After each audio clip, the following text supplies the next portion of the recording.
بسم الله الرحمن الرحيم. بسم اللہ الرحمن الرحیم. وقال اللہ لا تتخذوا الہین اثنین، اور اللہ تعالیٰ نے فرمایا کہ تم دو معبود مت بناؤ. انما ہوا الہ واحد، وہ تو صرف ایک ہی معبود ہے. وَإِيَّايَ فَارْهَبُونَ، تو تم مجھے سے ڈرو. جب اللہ تعالیٰ نے دو معبود بھی بنانے سے منع کیا ہے تو پھر اللہ کے ساتھ اتنے سارے شرکاء کیسے بنائے جا سکتے ہیں؟ کوئی دوسرا بھی معبود نہیں ہو سکتا. انما ہوا الہ واحد، ایک ہی اللہ جو ہے وہی ایک ہی معبود ہے. وَإِيَّايَ فَارْهَبُونَ، تو بس تم مجھے سے ڈرو. اس کے علاوہ کسی اور سے، کسی معبود سے، کسی مخلوق سے ڈرنے کی ضرورت نہیں ہے. وَلَهُ مَا فِي السَّمَاوَاتِ وَالْأَرْضِ وَلَهُ الدِّينُ وَاصِبًا، جو کچھ آسمانوں میں ہے اور زمین میں ہے خالص اللہ تعالیٰ ہی کا ہے،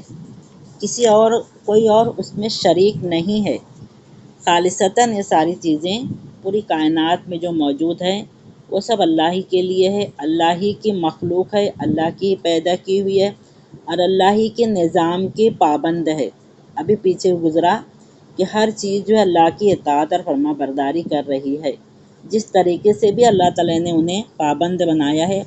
اس طریقے سے ہر جاندار اور بے جان چیز اللہ تعالیٰ کی حمد و ثنا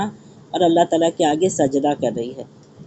تو یہ تمام چیزیں جب اللہ کی بنائی ہوئی ہے تو پھر اس کے ساتھ کسی اور کو شریک ٹھہرانے کا کوئی تصور ہی نہیں ہونا چاہیے. خالص جو دین ہے وہ اللہ کے لیے ہونا چاہیے. ہمارا دین خالص اللہ کے لیے، اس میں کوئی دوسرا معبود نہیں، کوئی شریک نہیں، کوئی سفارشی نہیں اور کوئی اللہ تعالیٰ کے قرب کے ذریعہ پہنچانے والا نہیں. افغیر اللہ تتقون، کیا تم اللہ کو چھوڑ کر کسی اور سے ڈرو گے؟ اب جو لوگ اللہ کو چھوڑ کر ہزاروں معبود بنا کر بیٹھے ہیں تو یقیناً وہ ہر ایک سے ڈریں گے. لیکن جو ان تمام معبودوں کی نفی کر کے ان تمام کو مخلوق سمجھ لیں، صرف ایک اللہ کو اپنا خالق مالک مان لیں، تو وہ صرف اللہ تعالیٰ سے ڈریں گے. اور ہمیں صرف اللہ تعالیٰ ہی سے ڈرنا ہے، اللہ تعالیٰ ہی کا تقوی اختیار کرنا ہے، اللہ تعالیٰ ہی کا خوف ہمارے دل میں رکھنا ہے. افغیر اللہ تتقون، اللہ کے علاوہ کوئی بھی، چاہے وہ معبودان باطل ہوں، چاہے وہ دنیاوی حکمراں ہوں، چاہے وہ دنیا کی نظر میں کتنے ہی بڑے ذمہ دار ہوں، لیکن ہمیں ڈرنا صرف اللہ تعالیٰ سے ہے. ایسے ایسے حالات پیش آئیں گے کہ ہمیں ایسا لگے گا کہ اب لوگوں کی اطاعت کر لینی چاہیے، لیکن وہاں پر بھی ہمیں اللہ تعالیٰ کی اطاعت اور فرما برداری اختیار کرنا ہے. وما بکم من نعمت فمن اللہ، تمہیں جو بھی نعمتیں ملی اللہ کی جانب سے ہیں. پیچھے پوری تشریح گزری اس کی کہ ہر چیز اللہ تعالیٰ کی بنائی ہوئی ہے. یہ معبودان باطل جو ہیں، جھوٹے خدا جو ہیں، ایک تنکا بھی نہیں پیدا کر سکتے، ایک مکھی بھی نہیں پیدا کر سکتے. بلکہ پیچھے یہ بھی گزرا ہے، آگے سورہ حج میں آئے گا کہ اگر ان کے پاس جو چڑھائے جاتے ہیں، اگر مکھی ان میں سے لے کر جائے تو اسے روک بھی نہیں سکتے. کتنے زیادہ کمزور ہیں یہ لوگ. تو تمہیں جو بھی نعمت ملی ہے یہ اللہ تعالیٰ کی ہی طرف سے عطا کی ہوئی ہے. ثم اذا مسکم الضر فالیہ تجأرون، جب نعمت ملتی ہے تو اللہ تعالیٰ کو بھول جاتے ہو، لیکن جب تمہیں کوئی تکلیف پہنچتی ہے تو پھر اللہ تعالیٰ ہی کی طرف دوڑتے ہو، اللہ تعالیٰ ہی کی طرف فریاد کرنے لگتے ہو. یہ کفار مکہ جو تھے، یہ بھی بڑی سے بڑی مصیبت آنے پر اللہ تعالیٰ ہی کی طرف رجوع ہوتے تھے. اس وقت انہیں اپنے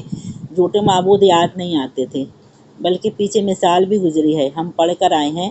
اللہ تعالیٰ یہ سوال کر رہے تھے کہ اگر تم ایک کشتی میں سوار ہو اور طوفان آ جائے اور اس وقت بالکل ڈوبنے کے سوا کوئی چارہ نہ رہے تو تم کسے پکارتے ہو؟ وہاں پر سب کے سب صرف اور صرف اللہ کو پکارتے ہیں. لیکن جیسے ہی وہ طوفان ٹل جاتا ہے پھر سے اللہ تعالیٰ کے ساتھ شریک کرنے لگتے ہیں، ان کے جھوٹے معبودوں کو پھر الہ بنا لیتے ہیں، اللہ تعالیٰ کے ساتھ شریک کرنے لگ جاتے ہیں. فَإِلَيْهِ تَجْأَرُونَ، اسی کی طرف فریاد کرنے لگ جاتے ہیں. ثُمَّ إِذَا كَشَفَ الضُّرَّ عَنْكُمْ إِذَا فَرِيقٌ مِّنْكُمْ بِرَبِّهِمْ يُشْرِكُونَ، جب پھر تم سے وہ تکلیف کو دور کر دیتے ہیں اللہ تعالیٰ تو پھر ان میں سے ایک گروہ، سب تو نہیں کرتے، سبھی جو مشرک نہیں ہیں، بہت سارے لوگ توحید خالص پر بھی ہیں، تو ایک گروہ کہہ رہے ہیں اللہ تعالیٰ، کچھ لوگ ان میں سے ان کے رب کے ساتھ پھر شرک کرنے لگ جاتے ہیں. یعنی کیسا عمل ہے کہ ایک وقت تو ایسا آتا ہے کہ سارے جھوٹے معبود دماغ سے نکل جاتے ہیں،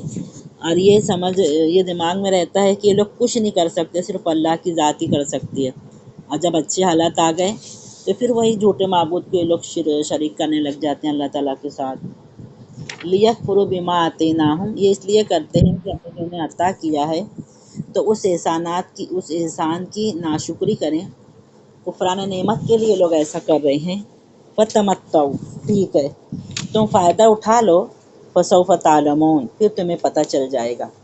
جو لوگ ایسا رویہ اختیار کر رہے ہیں کہ بڑی مصیبت آنے پر صرف اللہ کی طرف رجوع کرتے ہیں، اور جب وہ مصیبت ختم ہو جاتی ہے، اچھے حالات آ جاتے ہیں تو پھر شرکا یاد آنے لگتے ہیں ان کو، ایسے لوگوں کو اللہ تعالیٰ کہہ رہے ہیں کہ ٹھیک ہے دنیا میں جب تک فائدہ اٹھانا ہے اٹھا لو، کچھ عرصے بعد تمہیں سب پتہ چل جائے گا۔ وَيَجْعَلُونَ لِمَا لَا يَعْلَمُونَ نَصِيبًا مِّمَّا رَزَقْنَاهُمْ، یہ بہت اہم بات ہے جو اللہ تعالیٰ فرما رہے ہیں، سمجھنے کی بات ہے کہ وہ لوگ ان لوگوں کے بارے میں جن کے بارے میں جانتے بھی نہیں ہیں کہ یہ اللہ تعالیٰ کے شریک ہیں یا اللہ تعالیٰ کے مقربین ہیں، انہیں پتہ نہیں ہے، اپنی طرف سے بنا لیے ہیں اور ان کا ایک حصہ بھی مقرر کیے ہیں ان چیزوں میں سے جو ہم انہیں دیتے ہیں۔ اپنے جھوٹے معبودوں کے سامنے چڑھاوے چڑھاتے ہیں،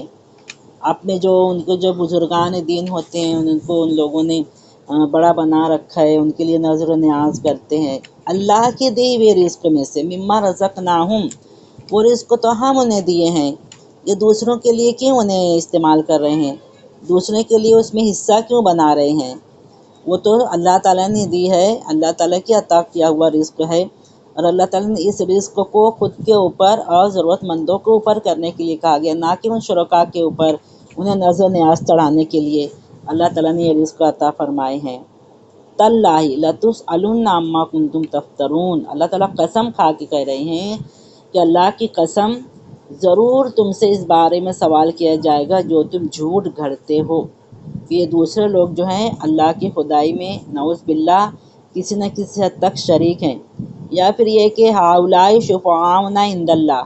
تم جو کہتے ہو کہ اللہ تعالیٰ کے پاس ہمارے سفارشی بنیں گے، اور پھر جو تم کہتے ہو کہ اللہ تعالیٰ کے نزدیک قرب کا ذریعہ بنیں گے، یہ اما کنتم تفترون ہے، جھوٹ گڑتے ہو، اور اس کے بارے میں عنقریب اللہ تعالیٰ تم سے ضرور سوال کریں گے۔ قسم کھا کر بھی اور تاکید کا صیغہ لا کر بھی اللہ تعالیٰ کہہ رہے ہیں یہ جو عمل تم دنیا میں کر رہے ہو اللہ تعالیٰ کے ساتھ شرک کا، اس جو جھوٹ گڑ رہے ہو اس کے بارے میں ضرور تم سے سوال کیا جائے گا۔ وَيَجْعَلُونَ لِلَّهِ الْبَنَاتِ سُبْحَانَهُ، اب ایک اور بہت بڑی گمراہی ان لوگوں کی جس میں یہ لوگ مبتلا تھے، اس کے بارے میں اللہ تعالیٰ بتا رہے ہیں کہ وہ لوگ اللہ کے لیے بیٹیاں بنا لیے ہیں، بیٹیاں اللہ تعالیٰ کے لیے بناتے ہیں، نعوذ باللہ ثم نعوذ باللہ، سبحانہ، اللہ کی ذات تو پاک ہے، اللہ تعالیٰ کو نہ بیٹے کی ضرورت ہے نہ بیٹی کی ضرورت ہے، اور جو بیٹیاں ہوتی ہیں ان کو اللہ کی طرف منسوب کرتے ہیں، فرشتوں کو بھی نعوذ باللہ لوگ اللہ کی بیٹیاں کہتے ہیں، تو اللہ تعالیٰ اس سے بہت پاک ہیں۔ وَلَهُم مَّا يَشْتَهُونَ، اور خود کے لیے کیا کرتے ہیں جو وہ چاہتے ہیں، خود کے لیے بیٹے خود کی طرف بیٹوں کو منسوب کرتے ہیں اور بیٹیوں کو اللہ کی طرف منسوب کر رہے ہیں۔ کیسے کیسے غلط عمل یہ لوگ کر رہے ہیں۔ اور آگے اللہ تعالیٰ بتا رہے ہیں کہ وَإِذَا بُشِّرَ أَحَدُهُم بِالْأُنثىٰ، ان میں سے اگر کسی کو بیٹی کی خبر دی جاتی ہے، خوشخبری سنائی جاتی ہے، ظَلَّ وَجْهُهُ مُسْوَدًّا وَهُوَ كَظِيمٌ، اس کا چہرہ بالکل سیاہ ہو جاتا ہے اور اس کے چہرے پر اور وہ خون کا گھونٹ پی کر رہ جاتا ہے، وَهُوَ كَظِيمٌ، بیٹی کی پیدائش کی خبر ملتی تھی ان کا یہ حال ہوتا تھا کہ چہرے پر کلون سے چھا جاتی تھی اور خون کا گھونٹ پی کر رہ جاتے تھے کہ کہاں سے بیٹی پیدا ہو گئی، ہے نا۔ یہ وہ حالات تھے مکہ میں اس دور کے جس کی وجہ سے ان لوگوں کا یہ حال تھا کہ چونکہ اکثر جو ہے تو ایک قبیلہ دوسرے قبیلے پر حملے کرتا تھا اور عورتوں اور بیٹیوں کو اٹھا کے لے چلا جایا کرتا تھا، اس کی حفاظت کرنا ان کے لیے مشکل ہوتا تھا، اور ایک نظریہ ان کے نزدیک یہ تھا کہ یہ بیٹیوں کی عورتوں کی تو ہمیں خود حفاظت کرنا پڑتی ہے، اگر بیٹے ہوں گے تو وہ خود ہمارے ساتھ ہماری حفاظت کریں گے۔ ایسی بہت ساری چیزیں تھیں جس کی وجہ سے یہ لوگ بیٹیوں کو بالکل گری ہوئی مخلوق سمجھتے تھے اور ایسا بھی ہم تاریخ میں بھی پڑھے ہیں، اس میں بھی اللہ تعالیٰ بتا رہے ہیں کہ یتوارا من القوم، قوم سے منہ چھپاتے پھرتا تھا۔ اگر کسی کو بیٹی کی خوشخبری سنائی جاتی تھی، تمام لوگوں سے منہ چھپاتے پھرتا تھا، من سوء ما بشر بہ، اس بری خبر کی وجہ سے جو اسے دی جاتی تھی۔ ایمسکہ علی ہون، کیا اسے ذلت پر باقی رکھیں، مطلب بیٹی کو، بیٹیاں ہمارے گھر میں موجود ہیں، یہ اس کو ذلت سمجھتے تھے، نعوذ باللہ، ام یدسہ فی التراب، یا کہ اس کو مٹی میں دفن کر دے۔ یہ ان لوگوں کا رویہ تھا کہ بیٹیوں کے بارے میں خود تو یہ چاہتے تھے کہ ہماری بیٹیاں پیدا ہی نہ ہوں، اور پیدا ہوتی بھی تھی تو وہ لوگ اسے فوراً زندہ دفن کر دیتے تھے، بلکہ اکثر اوقات تو پیدائش کے وقت ہی ایک گڑھا کھود کر رکھتے تھے یہ لوگ کہ اگر بیٹی ہوگی تو فوراً اسے گڑھے میں ڈال دیں گے۔ کتنا بڑا ظلم کر رہے تھے یہ بیٹیوں کے ساتھ، اور اس ظلم کو ہمارے نبی کریم صلی اللہ علیہ وسلم نے آ کر اللہ کی تعلیمات کو لا کر، قرآن مجید کو لا کر اس ظلم کو دور کیا، اللہ کے نبی صلی اللہ علیہ وسلم نے، اور لوگوں کو یہ بتایا کہ بیٹی جو ہے وہ رحمت ہے، بیٹی زحمت نہیں ہے، بیٹی رحمت ہے، اور جو کوئی بھی 2 یا 3 بیٹیوں کی پرورش کرے گا اور اس کی اچھی تربیت کرے گا، اسے اپنے گھر بار کا کر دے گا، تو اس کے لیے جہنم سے آڑ بن جائیں گی۔ بیٹی ہونے کی حیثیت سے بھی اور بہن ہونے کی حیثیت سے بھی وہ رحمت ہے، بیوی ہونے کی حیثیت سے وہ بہترین دولت ہے، اور ماں ہونے کی حیثیت سے وہ تمہاری جنت ہے۔ تو یہ بیٹیوں کا اور عورتوں کا مرتبہ اسلام نے بڑھایا ہے، اسلام نے بیان کیا ہے، ورنہ یہ تو جو دور تھا جاہلیت کا دور تھا، اسلام سے پہلے کا دور، اس دور میں لوگ بیٹیوں کو بوجھ اور ذلت کا ذریعہ سمجھتے تھے اور زندہ دفن کر دیا کرتے تھے۔ اس سے پہلے بھی جو ترقی یافتہ قومیں تھیں، شروع سے لے کر جو ترقی یافتہ قومیں تھیں، وہ لوگ، ان لوگوں نے بھی بیٹیوں کو وہ حق نہیں دیا تھا جو کہ اسلام نے عورت کو جو حق دیا ہے۔ یہ ہمارے اوپر بہت بڑا احسان ہے کہ ایک بھائی جو ہوتا ہے اپنی بہن کا سائبان ہوتا ہے، نگہبان ہوتا ہے، باپ جو ہوتا ہے ہر طریقے سے وہ اپنی بیٹی کا پاسبان ہوتا ہے، اور شوہر بیوی کا اور نگران ہوتا ہے، اور اسی طریقے سے جو ہے ایک بیٹا خود وقت پڑنے پر ماں کی جو ہے تو تمام قسم کی ضروریات پوری کرتا ہے۔ یہ اللہ کا فضل و کرم ہے، یہ چیز جو ہمیں ہمارے مذہب میں حاصل ہوئی ہے، یہ کسی دوسرے مذہب میں کسی بھی طریقے سے عورت کو حاصل نہیں ہے۔ بلکہ آج کے ترقی یافتہ معاشرے میں ہم دیکھ لیں، تھوڑے یورپی ممالک کی نیوز سنیے، آپ پڑھیے کہ وہاں پر ایک بیٹی کو بالغ ہوتے ہی گھر سے نکال دیا جاتا ہے، والدین اس کی کفالت کرنے کے لیے تیار نہیں ہوتے، اور جیسے ہی بالغ ہوتی ہے تو اسے کہتے ہیں کہ اب تم خود اپنی کفالت کرو۔ اگر تو اس کے پاس کوئی ذریعہ نہیں ہوتا، لیکن اس کے باوجود بھی ماں اپنا بینک بیلنس بڑھانے میں لگی رہتی ہے، باپ اپنا بینک بیلنس بڑھانے میں لگے رہتے ہیں۔ یہ جاندار بیٹیوں کی، ان کے نزدیک بیٹیوں یا بیٹوں کی کسی کی بھی انہیں پرواہ نہیں ہوتی، ہر ایک اپنی اپنی دنیا میں مست مگن۔ خاندانی نظام نہیں ہونے کی وجہ سے اتنا برا حال ہے کہ ہزاروں لڑکیاں جو ہے آج وہاں پر جسم فروشی پر مجبور ہیں، اور غلط طریقے سے اپنی کفالت کرنے پر وہ لوگ مجبور ہیں۔ یہ اسلام سے دوری کا نتیجہ ہے، اسلام کو چھوڑ دینے کا نتیجہ ہے، ورنہ کسی بھی مذہب میں اللہ تعالیٰ نے عورت کو اتنا گرے ہوئے مقام نہیں عطا کہ ہر مذہب میں اللہ تعالیٰ نے عورت کو ایک انسان کی ہی حیثیت سے مرد کا جوڑا ہی بنا کر پیش کیا ہے۔ تو یہ سب خود ساختہ رسم و رواج کی وجہ سے۔ اور ہاں، تھوڑی دیر رک کر میں یہ بھی بتا دوں کہ آج بھی ہماری خود ساختہ رسم و رواج کی وجہ سے، جہیز کی وجہ سے،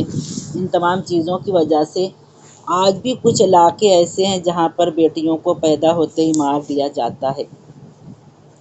الحمدللہ اللہ تعالیٰ کی اور نبی کریم صلی اللہ علیہ وسلم کی تعلیمات کی وجہ سے بہت سارے لوگ بیٹی کو رحمت سمجھنے لگے ہیں، لیکن آج بھی ہمارے اپنے ملک میں بھی کچھ ایسے علاقے موجود ہیں، ہمیں پتہ ہی نہیں ہے، لیکن جب ہم اس کی تحقیق میں جاتے ہیں تو ہمیں پتہ چلتا ہے کہ آج بھی یہ چیز ہو رہی ہے، جہاں پر بیٹیوں کو وہ لوگ آج بھی زندہ دفن کر رہے ہیں، اور وہاں پر ان کے ایسے ایسے گاؤں بھی موجود ہیں کہ وہ گاؤں میں مردوں کو شادی کرنے کے لیے لڑکیاں نہیں ملتی، دوسری طرف سے وہ لوگ لڑکیاں لے کر آتے ہیں شادی کرنے کے لیے۔ اور اس کے علاوہ ایک اور چیز، جہیز کی لعنت سے بچنے کے لیے، اس کی مصیبت سے بچنے کے لیے خود ہمارے معاشرے میں بھی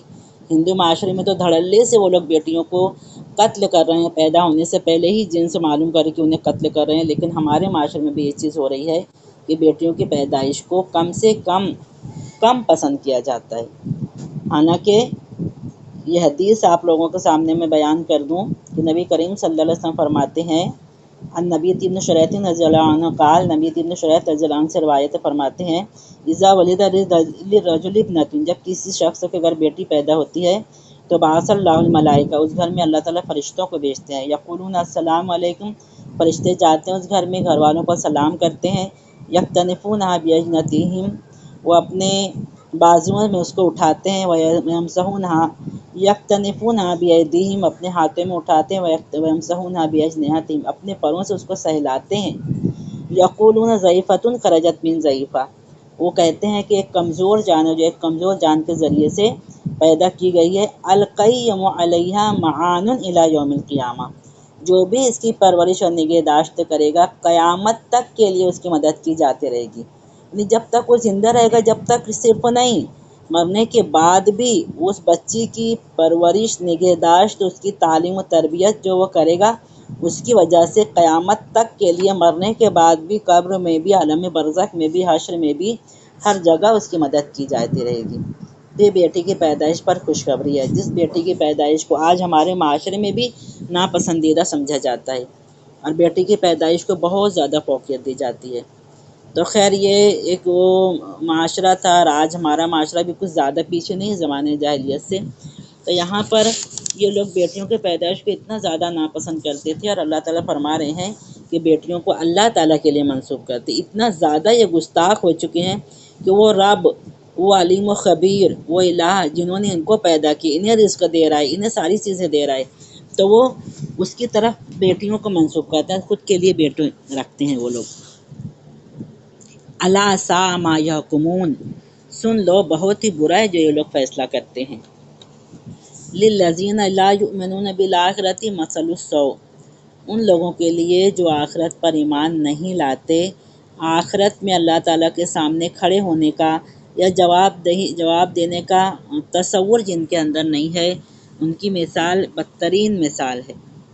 وہ لوگ بری صفات کے ساتھ سمجھے جانے والے لوگ ہیں۔ وَلِلَّهِ الْمَثَلُ الْأَعْلَىٰ، اور اللہ تعالیٰ کے لیے تو برتر صفات ہیں، بہت بہترین صفات ہیں، وَهُوَ الْعَزِيزُ الْحَكِيمُ، اور اللہ تعالیٰ زبردست حکمت والے ہیں۔ یہ اللہ تعالیٰ کی شان ہے۔ یہ لوگ اللہ تعالیٰ کو نعوذ باللہ ان کی شان سے گرانا چاہتے ہیں، خود انہی کے لیے بری صفات ہیں، مثل السوء ہیں، اللہ تعالیٰ کے لیے تو بہترین صفات ہیں، اور اللہ تعالیٰ زبردست حکمت والے ہیں، ہر چیز پر غالب ہیں، اور حکیم بھی ہیں، اللہ تعالیٰ دانا بھی ہیں۔ ان کے غلط تصور سے، ان کے گرا کر دیکھنے سے، ان کے گرانے سے کوئی اللہ تعالیٰ کی ذات گرامی پہ کوئی حرف آنے والا نہیں ہے، وہ تو عزیز و حکیم ہے۔ وآخر دعوانا ان الحمد للہ رب العالمین۔